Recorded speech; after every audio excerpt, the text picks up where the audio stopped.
Assalamualaikum warahmatullahi wabarakatuh. Waalaikumsalam warahmatullahi wabarakatuh. Kami bersama kru Jejak Malam berada di Desa Pecangakan, Kecamatan Comal, Kabupaten Pemalang, yang dimana pada malam hari ini kami akan menguak sejarah tentang makam Mbah Gintung bersama Pak Yai Duhri selaku tokoh masyarakat dan tokoh ulama juga di Desa Pecangakan. Monggo, Pak Yai.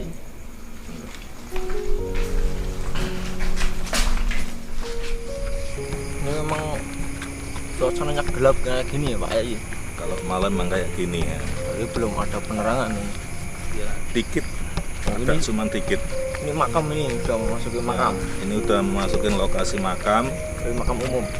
pemakaman umum. Berarti nanti lokasinya dari Mbah Gintung sendiri berarti Berbarengan dengan umum, akan tetapi memang lokasinya agak luas dikit. berarti sudah ada bangunan tersendiri. Nah, ada bangunan tersendiri. Awalnya juga agak serem. Memang kalau di sini itu kalau maghrib kadang sampai jam 2 itu memang jarang yang lewat sini. Takut apa gimana itu Pak Yai? Ya boleh dikatakan takut, boleh dikatakan ya kayak perasaan sendiri, cuman memang ya kayak gitu dari dulu. Jarang yang lewat sini. Nah, iya. Nah, itu depan udah mulai ke lokasi makamnya Mbak Gintung, nanti belok kiri. Kalau malam kadang emang lampunya kadang ada yang nyalain, kadang ada yang matiin. Memang dalamnya juga gelap kok, Pak. Di dalamnya gelap kayak gitu. Ini untuk langkah awalnya doa dulu apa Ya gimana? alangkah baiknya karena kita manusia kan harus beradab Ya. ke lokasi manapun ya, kita memang sudah orang yang beradab ya, harus ya, walaupun cuman salam, lebih-lebih kalau mau walaupun cuman bacaan Fatihah, insya Allah akan dilindungi oleh Allah dan insya Allah akan diizinin untuk bersilaturahmi, sowan atau ziarah.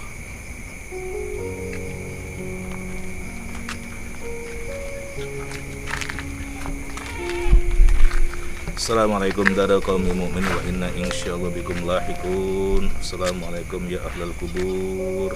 Al-Fatihah.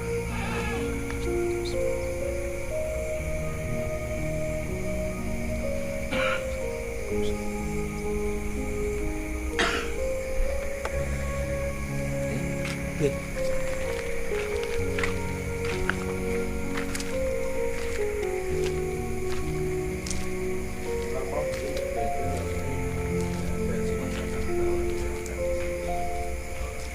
Oh, Pak Yai. Bismillahirrahmanirrahim. Assalamualaikum.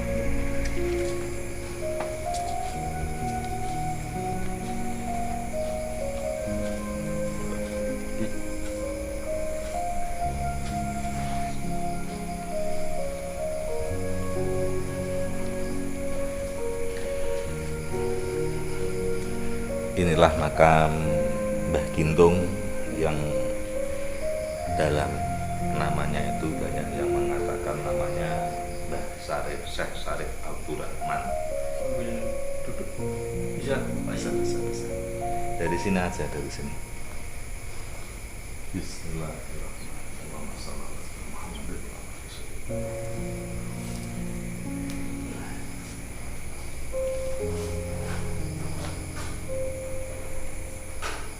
Oh.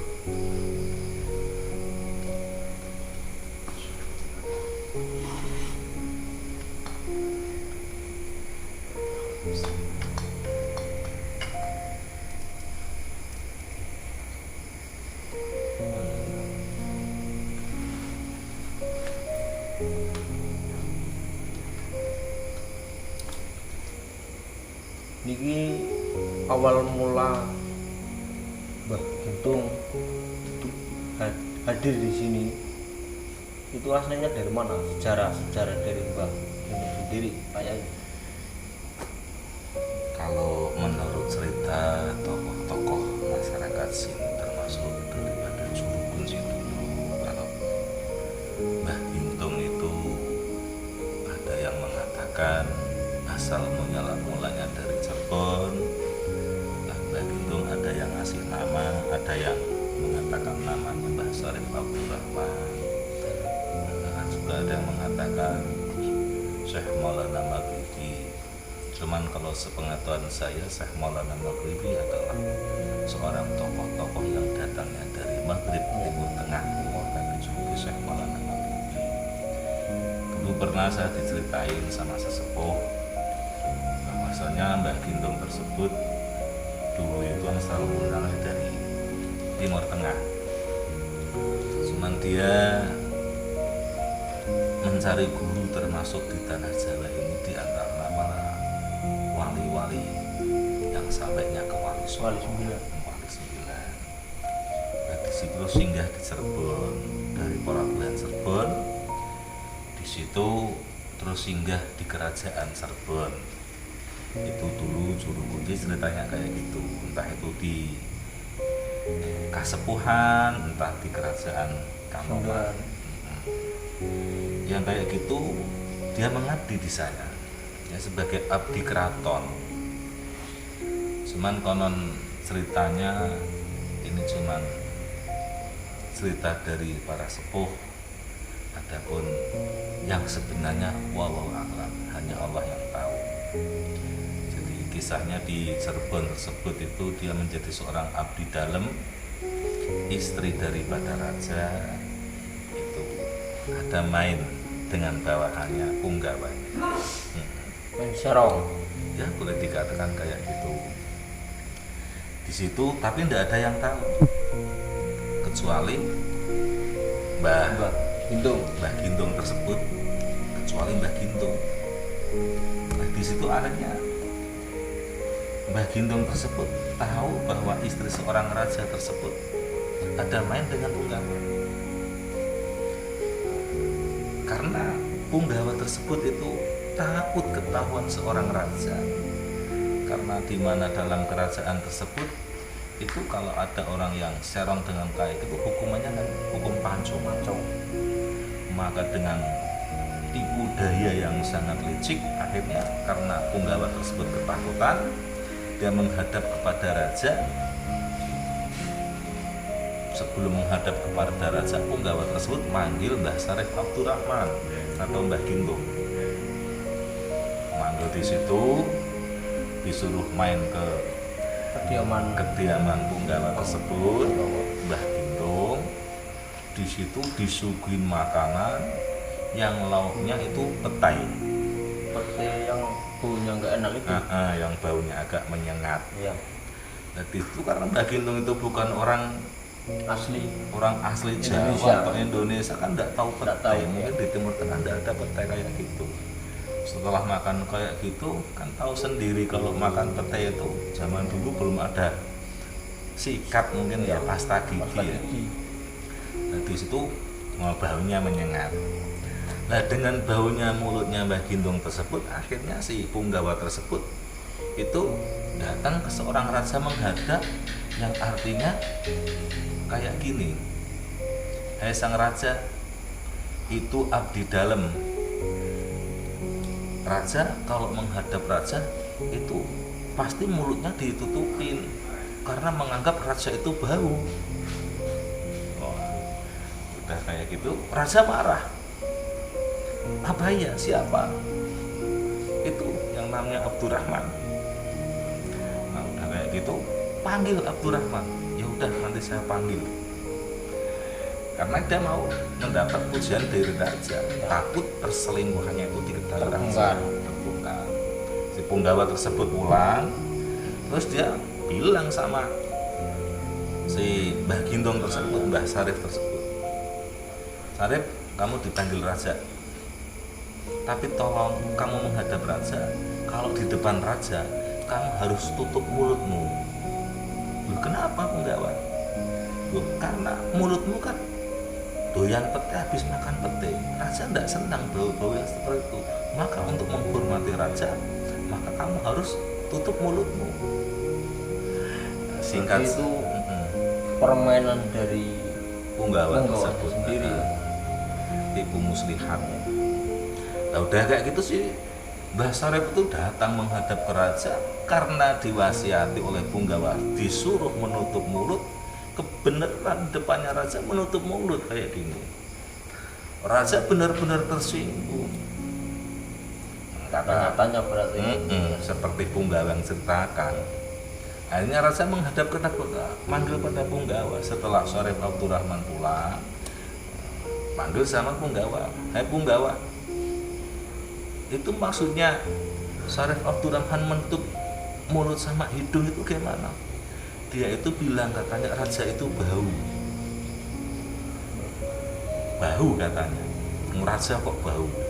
Raja langsung tersinggung. Akhirnya raja bilang sama Punggawa, sama penasehat dikumpulin, ditanyain hukuman apa buat seorang abdi dalam yang menghina seorang raja.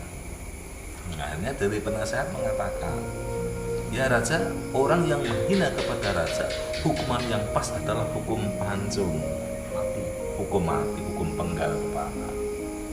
Nah udah kayak gitu, terus singkat cerita, si raja manggil Mbah Sarif Abdurrahman. Setelah datang di sana, itu raja menulis surat yang untuk dikirimkan kepada seorang pemenggal kepala ya. Namanya apa itu? Al-Guju. Isinya surat tersebut bahwasanya yang membawa surat ini harap dipenggal kepalanya. Nah, surat tersebut dikasihkan kepada Mbah Sarif Abdurrahman atau Mbah Gintung. Dalam akhirnya singkat cerita, Mbah Gintung itu berjalan mau mengantarkan surat tersebut. Mbah Gintung nggak tahu kalau surat tersebut itu sebenarnya sangat-sangat berbahaya untuk dirinya sendiri. Setelah berjalan mau ke tempat pemenggalan kayak gitu, di tengah jalan, karena Mbah Gintung itu konon ceritanya itu kan seorang muslim yang pakaiannya itu seperti berpakaian santri lah. Dalam perjalanan si Punggawa tersebut juga mengikuti, yang takutnya itu si Mbah Sarif tersebut itu nanti nggak sampai suratnya, melarikan diri. Mbah Gintung diikuti oleh Punggawa. Di tengah jalan itu ada seorang nenek-nenek yang mau mengadakan selamatan. Nah kebenaran ada Mbah Gintung lewat atau Mbah Sarif. Selamatan itu berarti tasyakuran. Wah di situ terus di Mbah Sarif itu dipanggil, dulu doain kayak gitu. Habis di situ terus dongeng-dongeng sama nenek tersebut. Nah, yang kayak gitu si Punggawa nggak sabar. Karena langsung mendatangi Mbah Sarif, direbut suratnya, terus dibawa sendiri ke tempat pemenggalan kepala. Tapi dia tidak tahu kalau isinya surat. Yang membawa surat ini itu harap dipenggal kepalanya. Nah udah kayak gitu, singkat cerita, terus surat itu diambil. Nah akhirnya Mbah Gintung ngoyok di belakangnya ngejar. Udah sampai di tempat pemenggalan, yang ngasih surat itu Punggawa, maka ditangkaplah Punggawa dan dipenggalah lehernya Punggawa. Setelah udah putus, ditaruh di sapu tangan yang hijau. Akhirnya Mbah Sarif tersebut membawa bungkusan kepalanya Punggawa ke hadapan raja. Jadi kembali ke keraton. Kembali ke keraton. Ini raja kepalanya Punggawa ini dapat oleh-oleh dari pemenggalan. Nah kepala saya buka saja. Setelah dibuka akhirnya apa? Ternyata yang dipotong itu bukan kepalanya Mbah Sarif, tapi yang dipotong kepalanya Punggawa yang selingkuh tersebut. Akhirnya Mbah Sarif di situ, akhirnya terbongkarlah di situ. Wah terjadi kayak kekisruhan di kerajaan. Akhirnya Mbah Sarif boleh dikatakan tidak boleh di dalam keraton. Diusir. Mbah Sarif perjalanan sampailah di Dukuh Gintung Pecangakan sini. Di sini juga ada asistennya Mbah Sarip, namanya Said Abdul Ghaffar. Jadi itu ikut dari keraton. Ikut dari keraton, teman setia dari keraton di sini. Nah, disinilah Mbah Sarip kholwah kalau bahasa Arab, kalau bahasa Indonesia menyepi sambil menyiarkan Islam di sini. Berarti secara tidak langsung beliau penyebar di agama desa Pecangakan. Di samping mencari guru, ya para wali-wali tersebut tadi wali 9, dan juga Mbah Sarip sekaligus mensiarkan agama di sini. Lah Mbah Sarip tersebut akhirnya di sini setelah Mbah Sarip sudah tidak ada, terus asistennya juga tidak ada. Tapi untuk asistennya sendiri makamnya berada di sekitar sini apa? Di sekitar sini, cuman itu dalam ranah ceritanya itu seperti itu. Cuman kalau tidak salah itu dulu itu ada di sebelah selatannya situ.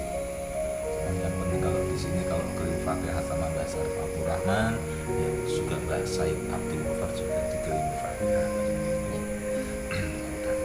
Udah kayak gitu. Terus juga punya santri-santri.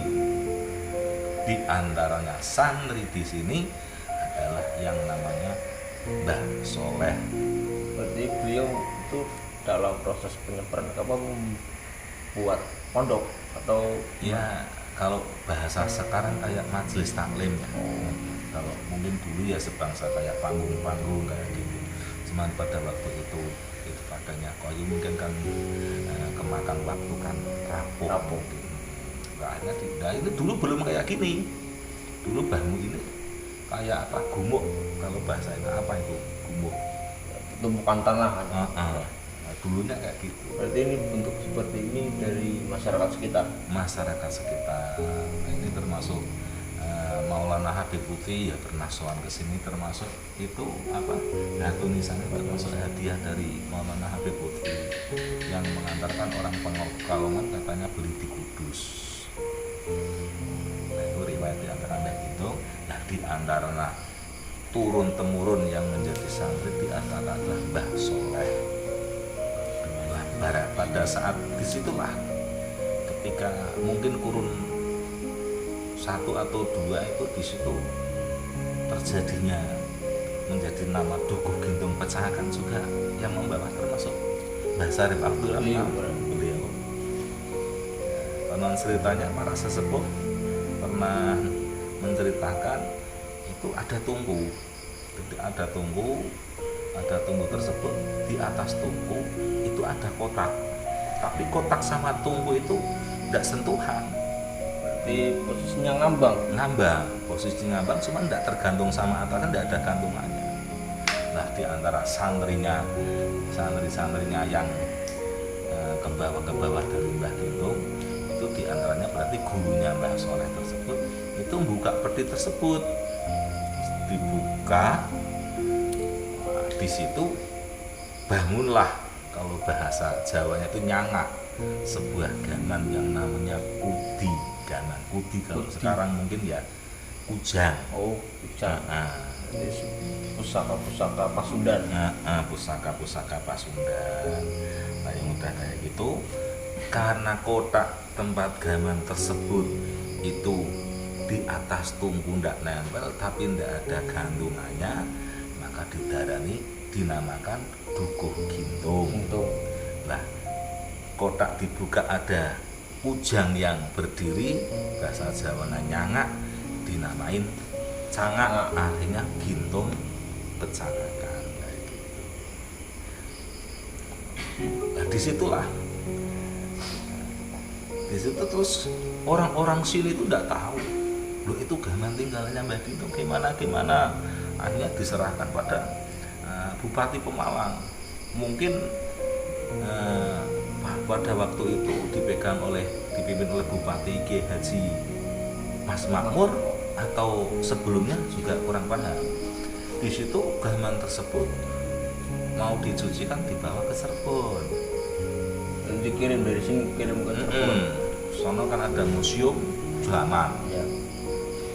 Kayak gitu, setelah di sana singkat cerita, kalau setiap bulan Maulid atau bulan Suro itu itu di saat ada pencucian gama, ritual nanti gamanya itu bahasa Jawanya diarak kelilingin kampung kayak gitu. Sebelum ada acara gitu, gaman-gaman yang di museum itu bubar ditata tidak mau berserakan, dikumpulin lagi berserakan, terus menerus terjadi seperti itu terus. Jadi mungkin terlalu sakti, mungkin dari khodamnya bahasa Jawa mistis itu yang khodamnya mungkin. Nah, di situ gaman tersebut akhirnya dipulangkan lagi ke Pemalang. Di sini kembali ke tempat asal. Nah, dipulangkan lagi ke Malang, ke Pemalang. Di Pemalang ini gaman dari mana? Dari desa Gintung Pecanakan, akhirnya dipulangkan ke sini. Dan siapa yang bisa merawat gaman ini dikasih hadiah sawah 1/4 hektar untuk merawat gaman tersebut. Kalau zaman sekarang sawahnya itu balik untuk hadiah. Pokoknya kalau gaman yang merawat siapa, ya sawah itu bisa pindah beralih. Nah, gaman sekarang itu di tempatnya Pak Kiai Mokhtar. Sampai sekarang itu pusakanya itu sampai sekarang masih ada. Masih di tempatnya Pak Kiai Mokhtar. Tadi saya sempat mampir ke sana, cuman udah. Untuk kondisi pusakanya sendiri sampai sekarang masih utuh, dari awal ada perubahan baik. Ya ada perubahan lah. Itu boleh dikatakan ya kayak besi kuningan, tapi zaman dulu dan zaman kerajaan dulu beda dengan sekarang. Nah, itu diantara sedikit cerita daripada sesepuh Dukuh Gintung Pecanakan sini, termasuk daripada Juru Kunci juga kayak gitu ceritanya. Adapun yang sebenarnya ya wallahu a'lam, Allah semua yang tahu. Tapi yang mudah-mudahan ya. Nah, kalau untuk di Pecanakannya sendiri, pusakanya itu untuk tiap tahunnya tetap ada ritual apa tidak? Itu tergantung yang megang kalau kayak gitu. Ya, untuk setiap tahunnya di sini diadakan hall untuk diadakan hall. Itu dari desa atau pemuda atau seluruh masyarakat? Untuk khususnya dusun Gintung sini. Tapi kalau umumnya bisa malah nyampe ke daerah Jatirejo, daerah Kebagusan Soma. Masalahnya yang sekarang yang memegang panitia hall Jamaah Al-Hikmah. Jamaah Al-Hikmah itu ya jamaah zikir yang jadi santrinya Syekh Asrori Al-Ishaqi Surabaya. Nah, untuk beliau di sini kan tadi menyebarkan agama. Terus itu ada tadi muridnya Mbah Soleh. Itu makanya berada di sini juga. Kalau Mbah Soleh ya di sini juga, cuman kurang begitu paham kalau saya. Sebab terus terang saja saya juga mohon maaf pada mungkin juru kunci makam sini ataupun masyarakat sini. Sebab sebelum saya ke sini saya pernah sowan sama keluarga daripada juru kunci, terus saya ajak ke sini, katanya ya udah diwakili sampean saja. Cuman kalau makamnya Mbah Soleh ya kurang paham juga. Cuman kayaknya daerah lingkup sini yang sebelah sono. Sebab kalau yang sebelah barat dari makamnya Mbah Soleh itu untuk daerah Gintung tapi sebelah utara. Tapi kalau sini Gintung namanya Gintung gitu, itu kayak sebelah sini itu Gintung gitu sebelah timur. Mendengar cerita tadi dari pusakanya beliau kan itu berarti sangat sakti, sampai pusaka lain pun tidak mau bersanding, mungkin kan kalah tanding. Nah, untuk karomah beliau sendiri itu bagaimana Pak? Kalau karomahnya saya juga dapat cerita kalau daerah Gintung sini termasuk Pecangakan, Gintung Pecangakan itu. Jadi kalau pada zaman penjajahan tersebut itu belum pernah terinjak oleh penjajah. Di zaman-zaman Belanda, zaman-zaman Jepang Di antara tidak pernah gitu di daerah tidak pernah lewat, tidak pernah. itu. Alasannya apa Pak? Konon ceritanya itu kalau daerah Pecangakan termasuk Gintung sini terlihat seperti kayak kekebunan yang sangat Kayak hutan belantara, gelap. Sangat gelap sekali. Jadi tidak terlihat di sini. Untuk murid-muridnya sendiri, Kalau murid-muridnya sendiri di antara palingnya ada asisten yang tadi saya sebutkan. Bahkan juga ya ada yang mengatakan kalau itu katanya Patiwasa, tapi ya ada yang mengatakan makamnya di situ. Itu semua katakan prinsip dari orang masing-masing, pengalaman dari masing-masing. Cuma dalam faktanya ya juga sini biasa untuk istighosah. Kadang ya ada orang riyadhah atau tirakat di sini mendekatkan diri pada Allah. Kadang ada orang yang hajat datang ke sini. untuk orang yang ziarah sendiri juga banyak Pak. Kalau untuk ziarah yang sentral atau yang besar itu belum. Cuman ya kadang dari tetangga desa atau kadang Luar dari kota. luar kota, kadang di sini malah orang tua. Tapi untuk masyarakat Gintung sekitar sini, kalau tidak salah ada malam Jumat yang agak ramai lagi kayaknya kalau malam Jumat itu. Ya, mungkin tujuannya ziarah ya bukan minta kepada makam ya, yang istilahnya di makam keramat kita minta kepada Allah, cuman wasilah dengan yang orang yang dekat dengan Allah. Jadi untuk selain yang datang untuk ziarah banyak Pak Yai, entah itu minta apa Ya termasuk juga ada dulu pernah ada pencalonan kepala desa juga ya ziarah di sini. kepala desa Pecangakan. sini sendiri berarti. Terus ada yang urusan namanya orang di dunia kadang kalau ada yang kepingin gimana gitu. Martabat, taka, Cuman yang kayak gitu kan sebenarnya kan semua kepunyaan Allah ya. tinggal tergantung niatnya orang datang ke sini. Kalau niatnya baik insya Allah ya dapat ijabah. Kalau niatnya kurang baik insya Allah ya tidak diijabah oleh Allah. Jadi sarang-sarang luar pun sering datang ke Iya. sini. Ini malam ini aja mungkin udah mendekati Ramadan, jadi apa namanya ya ada biasanya ada 1 orang 2 orang tidur di sini biasanya. Itu asli penduduk sini. Ada penduduk sini, terus ada selain penduduk sini ada. Itu biasanya nyampe berapa hari Pak Yai? Kadang ada yang nyampe 1 minggu, kadang ya ada yang 3 hari. Masing-masing kadang masing-masing hajat. Makanya dinamakan Mbah Gintung. Itu diantara riwayatnya kayak gitu dari kata gaman yang tergantung. Dinamakan Mbah Gintung. Kan dulunya itu makamnya nggak seperti ini. Dulunya itu kayak makam-makam yang lain itu kadang ada sebangsa kayak tanah yang Menonjol. menonjol itu. Kalau bahasa Jawanya gumuk. Dulunya pakai agar, pakai kayu. Dan sekarang sudah direnovasi alhamdulillah. Lebih bagus. Cuman sekarang juru kuncinya, kalau juru kuncinya ini pribadi tidak ada, cuman adanya juru kunci makom umum. Tapi mengurus semua makamnya di sini. Jadi kalau ini boleh dikatakan ya umum.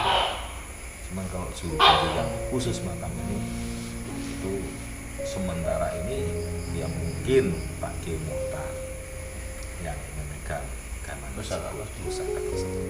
Itulah Mas Guru sedikit yang bisa saya ceritakan, cerita daripada sesepuh dugo sini.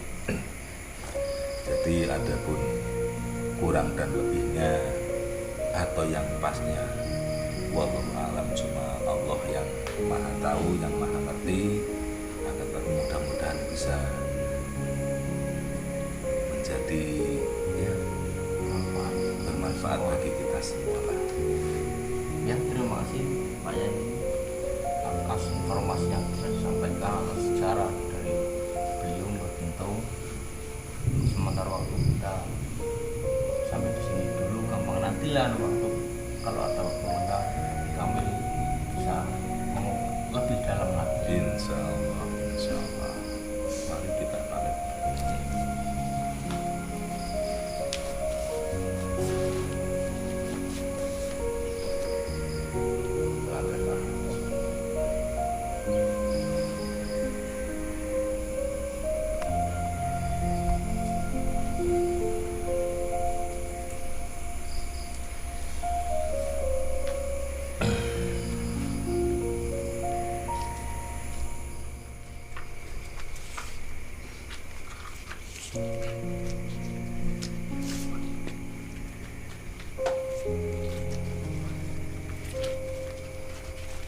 Ziarah apapun itu halnya, datang ke makam wali Allah itu hal yang baik, tapi dengan catatan kita berdoa untuk menoleh, untuk meniru seperti beliau, bukan datang berziarah ataupun ke tempat-tempat yang lain untuk mencari sebuah jabatan, mencari sebuah tata, mencari sebuah martabat. Itu hal-hal yang salah, karena semua bentuk apapun, semua kesuksesan, semua apapun itu berasal dari Allah Subhanahu wa Ta'ala, bukan dari makam. Kami dari seluruh jajaran kru Jejak Malam sudah cari sedikit informasi tentang Mbah Gintung. Semoga informasi yang malam ini dapat kami gali, dapat kami ketahui, bisa bermanfaat untuk semua yang menyaksikan. Terima kasih. Assalamualaikum warahmatullahi wabarakatuh.